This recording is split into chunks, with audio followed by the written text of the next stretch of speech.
32 anos, e acreditamos que nesses 32 anos os irmãos têm visto, assistido, presenciado a mão de Deus sobre vossas vidas. Meus queridos irmãos, rapidamente nós vamos abrir nossa Bíblia no livro de 2 Crônicas, a leitura oficial, no capítulo 7, o versículo 15. É o tema que nós vamos escolher. Agora estarão abertos os meus olhos e atentem os meus ouvidos à oração deste lugar. Nós vamos rapidamente, uma introdução. Agora é o momento da igreja orar, orar por mim, orar pela continuidade desse trabalho. Uma introdução breve, pois nós sabemos, dentro deste texto, que existia, havia um desejo no coração de Davi. Isso está registrado no livro das Crônicas. Existia um desejo no coração de Davi de erguer uma casa, de construir uma casa fixa para adoração, pois eles peregrinaram pelo deserto e era um tabernáculo onde o próprio Deus tinha dito a Moisés que fizesse um tabernáculo, deu as medidas, a largura, o comprimento, o tipo de material que seria usado naquele tabernáculo, pois era o desejo de Deus, irmão. Sempre foi e sempre será o desejo de Deus se relacionar conosco. Pois quando ele deu a planta do templo a Moisés e disse a Moisés como teria que ser feito o tabernáculo, Deus disse: ali eu virei e falarei com vocês. Então é um desejo de Deus, sempre foi o desejo de Deus de estar conosco. Então existia esse desejo no coração de Davi de erguer uma casa, de construir uma casa para adoração, mas Deus não permitiu. Se lermos o livro de 2 Crônicas, 1 Crônicas, nós vamos ver que Deus não permitiu que Davi erguesse uma casa de adoração, porque ele era sanguinário, havia derramado muito sangue, e Deus não permitiu que Davi erguesse uma casa de adoração. Isso está registrado no livro de 2 Crônicas, 1 Crônicas, capítulo 22, versículo 6 ao versículo 9, 1 Crônicas, capítulo 17, versículo 1 ao versículo 14, e principalmente no capítulo 17 do livro de 1 Crônicas, capítulo 17, versículo 14, onde Deus deixou bem claro: não edificarás uma casa para mim, porque Davi havia derramado muito sangue. Deus não permitiu que ele construísse uma casa fixa de adoração, e recaiu sobre o seu filho Salomão a grande honra de construir uma casa para adoração a Deus. Ele foi o construtor do grande templo, Ele foi o construtor do grande templo Salomão, e ele levou 7 anos para construir aquele templo, Então veja que foi um templo muito magnífico. Eu perguntei aqui ao presbítero Carlos, quanto tempo fazia que essa congregação, o nosso templo matriz, havia iniciado, e já vai entrar para 5 anos, Então veja que 5 anos de construção. O templo de Davi levou 7 anos, 7 anos para ser construído, e foi uma obra magnífica, E ali nós vamos observar que os materiais eram madeira de cedro, era pedra lavada, ouro. Era um templo muito lindo, muito magnífico. Mas o melhor de tudo não era o ouro, não era a prata, não era a pedra lavada. Tudo aquilo sem a presença de Deus não valeria muita coisa. O mais importante era que a glória de Deus se fez presente naquele lugar. Glória ao nome de Jesus. E nós vamos observar isso em sua palavra. Como eu já disse aqui, uma introdução rápida. O templo levou 7 anos para ser construído. Livro de 2 Crônicas, capítulo 3, versículo 1 ao 9. O templo foi construído com pedras lavradas, madeira de cedro, ouro e tantas outras coisas. Mas no dia da consagração, foi lido aqui nesta noite pelo o diácono que aqui passou, no dia da inauguração, na noite daquele dia, a Bíblia diz que Deus apareceu a Salomão.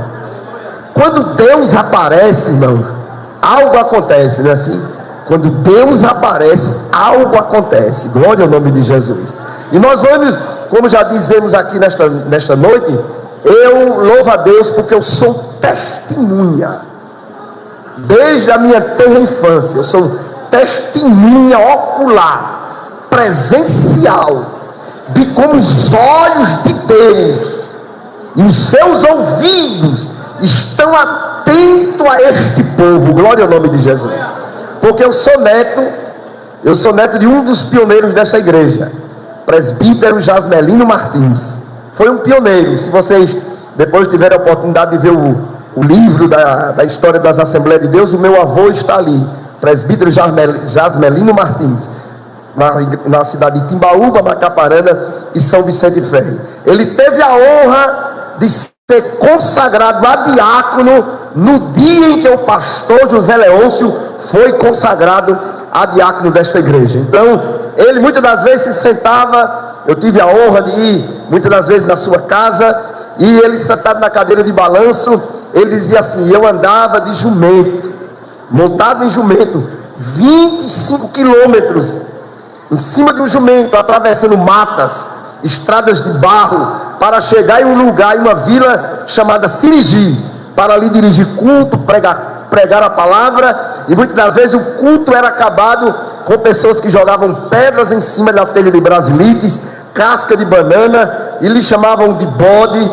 chamavam de nova seita. E ele muitas vezes tinha que dormir no templo, em cima daqueles banquinhos de tarisca, para voltar no outro dia montado novamente em um jumento para a sua cidade de origem. Mas os olhos de Deus, os ouvidos de Deus estava vendo, olhando, observando. E hoje nós temos em Timbaúba, Macaparana, um grande templo, várias congregações, uma prova real de que o nosso Deus está olhando atentamente para a sua igreja, para a sua obra.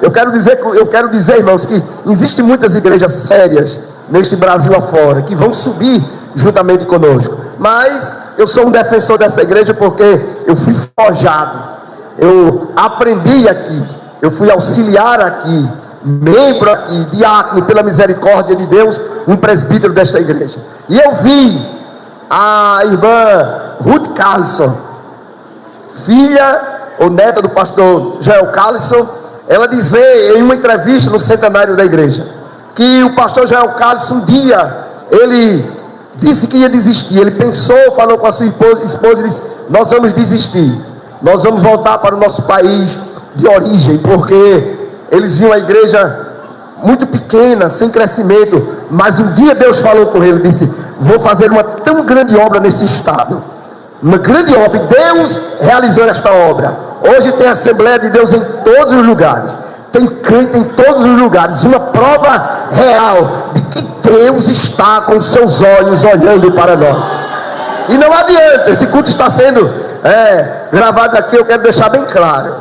Podem falar do nosso pastor presidente, podem falar da nossa convenção, podem falar dos nossos obreiros, mas uma coisa é certa: os olhos de Deus e os seus ouvidos estão ouvindo e vendo o crescimento desta igreja, e ninguém vai deter. Jesus vai continuar batizando, Jesus vai continuar curando, Jesus vai continuar salvando, porque ele disse a Pedro, foi Jesus que disse: Pedro, tu és Pedro, e sobre esta pedra edificarás a minha igreja. Então a igreja de Jesus: edificarei a minha igreja, e as portas do inferno não prevalecerão contra ela. Pode se levantar o espírito do governador, mas os olhos de Deus, as suas mãos e os seus ouvidos estão a favor do seu povo, está a favor da sua igreja. E aqui Deus disse a Salomão, eu acho interessante que Deus fez uma grande promessa a Salomão. Naquela noite, uma promessa há mais de 3.000 anos. E como disse a jovem que aqui passou, quando recitou, falou, quando entrou aquelas tochas à igreja, uma promessa feita a Salomão há mais de 3.000 anos. Naquela noite Deus disse a Salomão: Salomão, os meus olhos, não foram os olhos dos anjos, foram os seus próprios olhos. Ele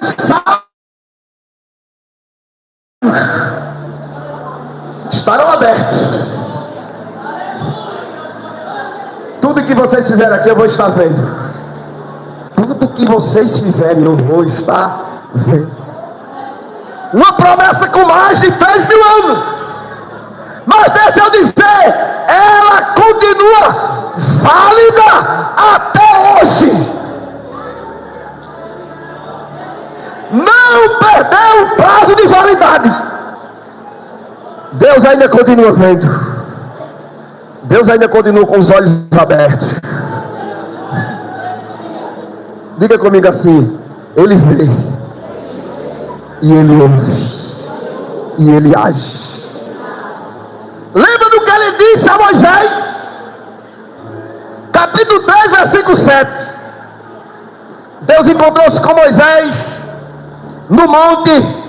A sarça estava queimando. Moisés olhou, chegou para perto, e Deus disse a Moisés: Moisés, eu tenho visto.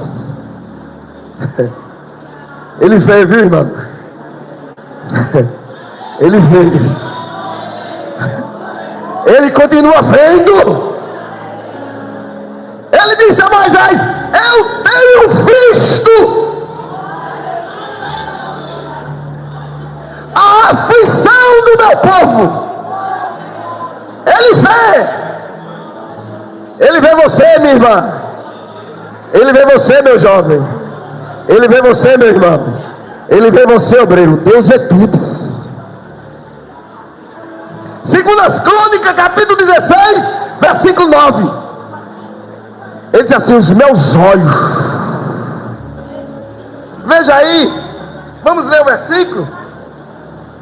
Segundas Crônicas, capítulo 16, versículo de número 9. Porque quanto ao Senhor, os seus olhos, irmãos, os olhos de Deus é como chama de fogo. Os seus olhos passam por toda a terra, para mostrar-se forte para aqueles cujo coração é perfeito para com eles. Os olhos de Deus.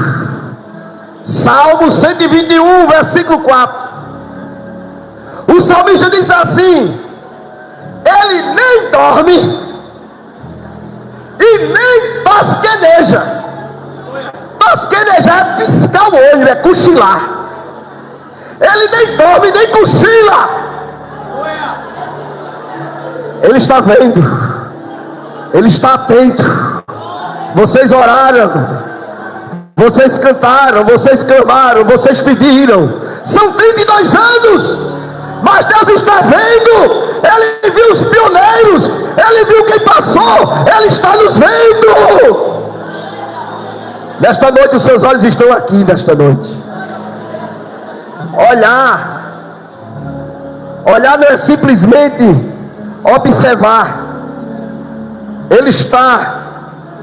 Ele nos conhece profundamente. Quem somos, o que sentimos e o que passamos.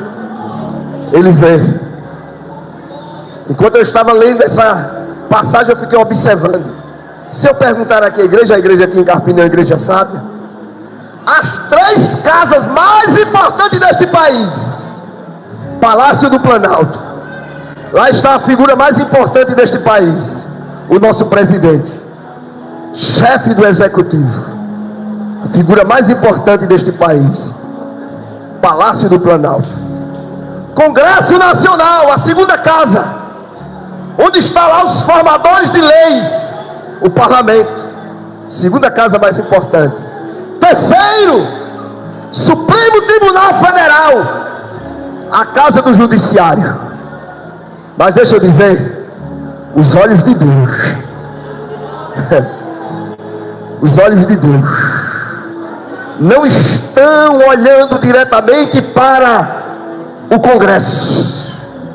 Os olhos de Deus não estão atentamente para o Supremo, nem para o Palácio do Planalto. Deus disse assim: os meus olhos estarão atentamente a esta casa. Ela pode ser na usina Petribulo, ela pode ser de chão batido,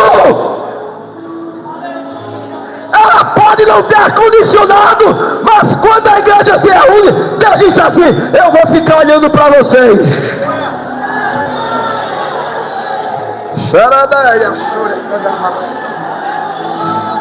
Eu vou olhar para vocês.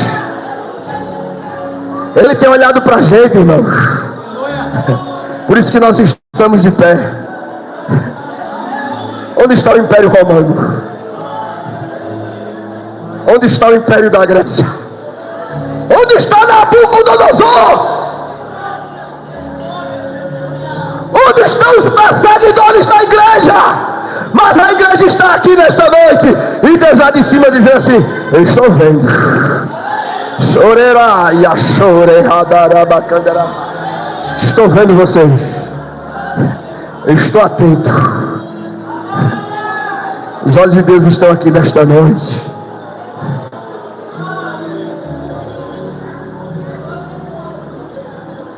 Os olhos de Deus nos acompanham, irmão. Mas os seus ouvidos também. Deus disse a Moisés: eu estou ouvindo. Você pode até dizer assim: Deus parece que não está me ouvindo, parece que Ele nem está me vendo. Mas deixa eu dizer aqui nos 32 anos, Ele está lhe vendo. Ele está lhe ouvindo. Deus disse assim a Moisés: Moisés, eu tenho visto, eu tenho ouvido. Mas no versículo 8, Deus disse assim: depois de eu ver, depois de ouvir, agora eu vou descer. Enquanto ele estava vendo, estava bom. Enquanto ele estava ouvindo, estava bom. Mas ele disse a Moisés assim: Moisés, agora é eu que vou lá. Quando ele resolve vir, irmão, quando ele resolve vir, pode ficar certo. Ele entra na causa. Ele despedaça quem tem que despedaçar. Ele cura o que tem que curar. Ele abre o que tem que abrir. Ele é Deus. Capítulo 12, versículo 12 do livro do Êxodo. Nós não estamos lendo por conta do tempo, mas Deus disse assim, viu? Escute. Às vezes eu digo em casa a minha esposa e a minha filha, eu já contei aqui um testemunho rápido do que Deus fez na minha vida. Mas deixa eu dizer, 12 de Êxodo. Quer abrir a Bíblia? Abra. Deus disse a Moisés que estava vendo Moisés, vendo o seu povo. Deus disse que estava ouvindo. Mas depois Deus disse algo maior. Adolescentes, Deus não mudou.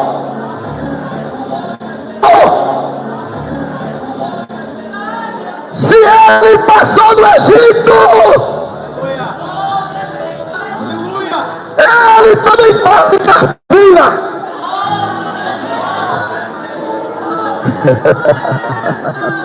Quando Ele resolve passar, fica certo. O salmista disse assim no Salmo 46. Ainda antes, Isaías 43:13 melhor. Deus disse assim: ainda antes que houvesse dia, eu sou. Não há quem possa fazer escapar das minhas mãos, operando eu. Quem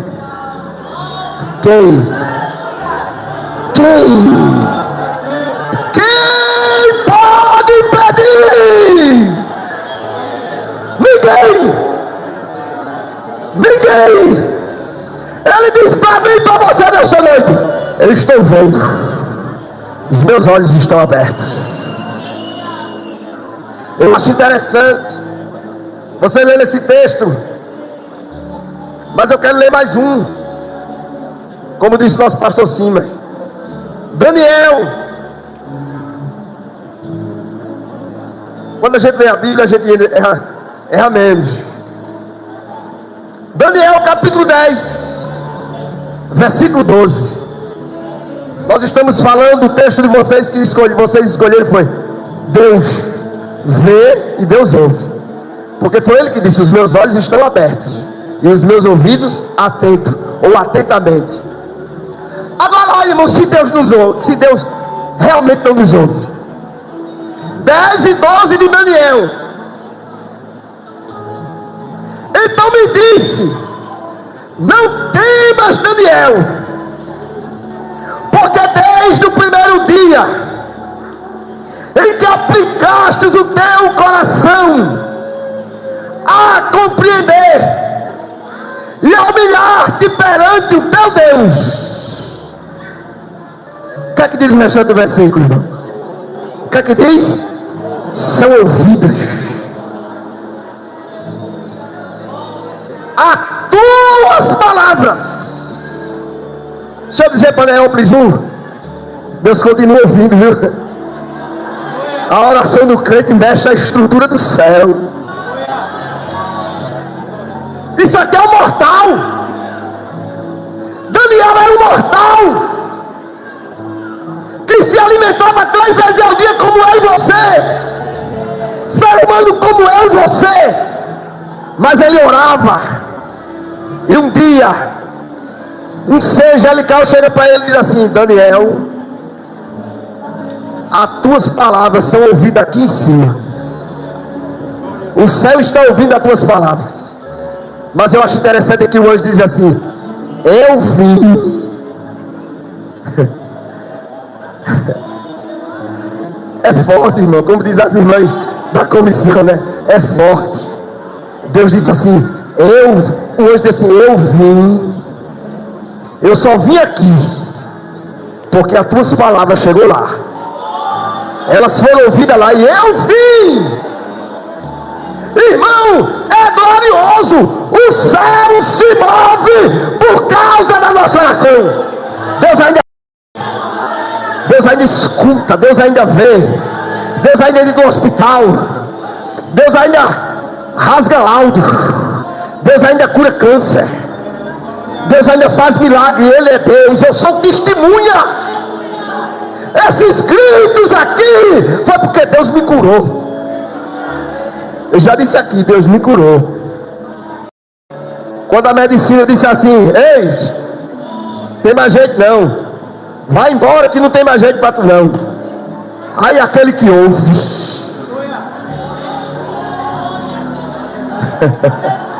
aquele que vê.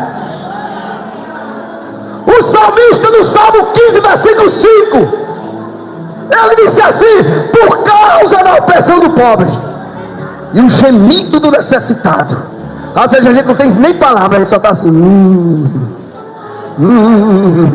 Foi embora as forças, às vezes foram embora as palavras, às vezes foi embora a expressão verbal, e às vezes você não tem palavra, mas está assim. É só gemido. Mas a minha Bíblia diz que no gemido ele se levantou do seu trono.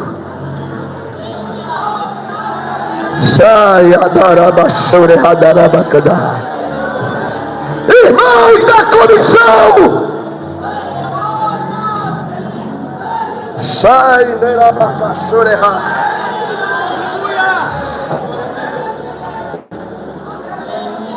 Deus diz nesta noite: o gemido, que às vezes é só Deus diz aqui nesta noite para esta comissão: me levantarei. A chorar.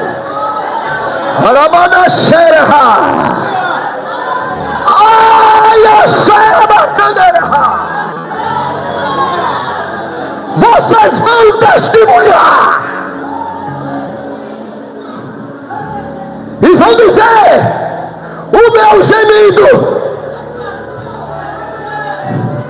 chegou aonde tinha que chegar, e ele se levantou.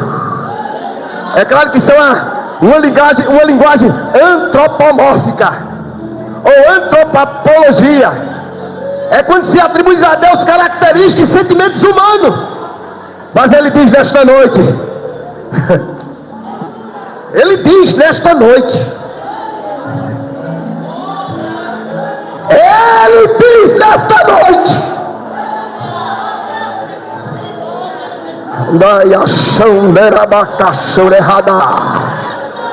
o Deus de Salomão diz aqui nesta noite: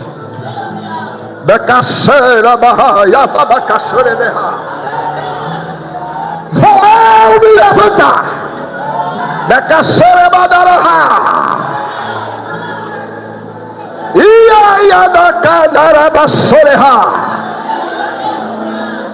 e quando me levantar, vocês sentirão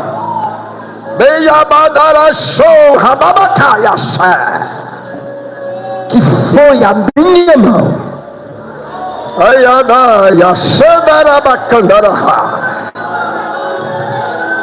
Os meus olhos,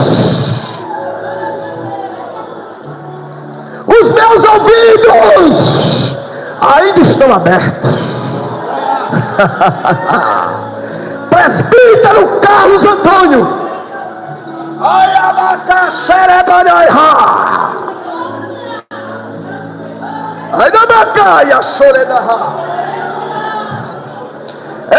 ele se levantará ao teu favor.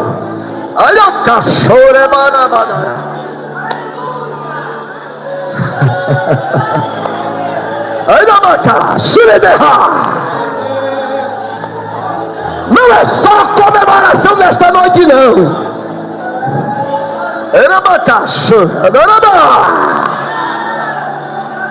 Serão milagres,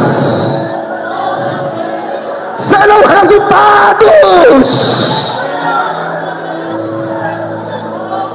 Ele não mudou.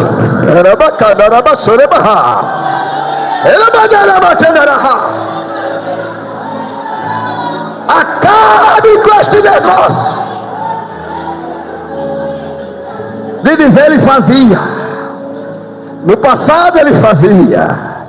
Ele faz. Ele faz. Ele faz. Ele faz. Ele faz. Vou pedir aqui autorização ao presbítero Carlos, só um minuto. Feche seus olhos.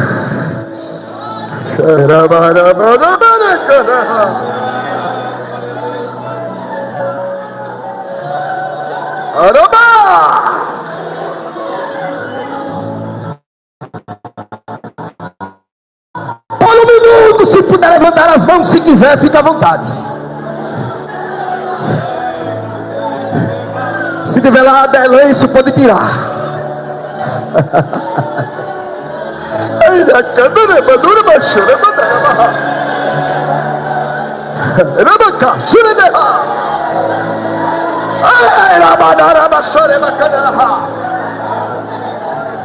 A mão dele está aqui nesta noite. Olha as lágrimas sendo derramadas. Olha o gemido chegando.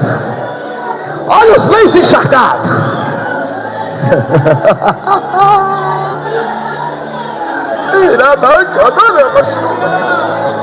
Espírito Santo, são 32 anos. Os pioneiros por aqui passaram, Pregado a tua palavra. Tem familiares aqui que foram alvos da oração. De cachorro,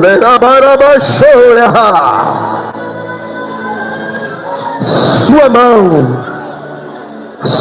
mão é a sua mão, não é a mão do presbítero, é a tua mão que está aqui nesta noite. Se quiseres, tu pode visitar enfermidades, elas podem ser expelidas aqui nesta noite.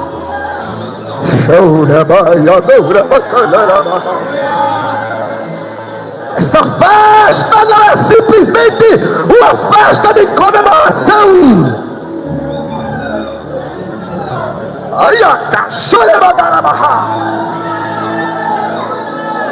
Foi uma festa que a gente chamou ele para estar. E ele veio, ele está aqui nesta noite, dizendo assim: eu ainda escuto. É a tua mão que me sustenta, a tua mão me acalenta. Eu sinto ela todo instante a me curar. É a tua mão. Ai, irmão, a mão de Donald Trump é pequena.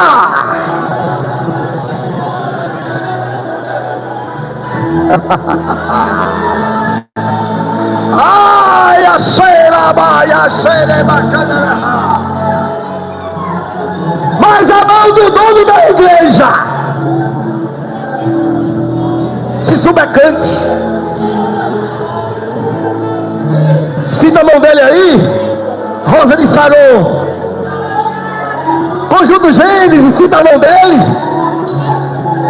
Filhos de Asaf, Adonai, obreiros, crianças. Arabaia serena. Ai, beiraba, chorebacadarabaha. Ele não mudou. Sinta a mão dele. Arabacachore.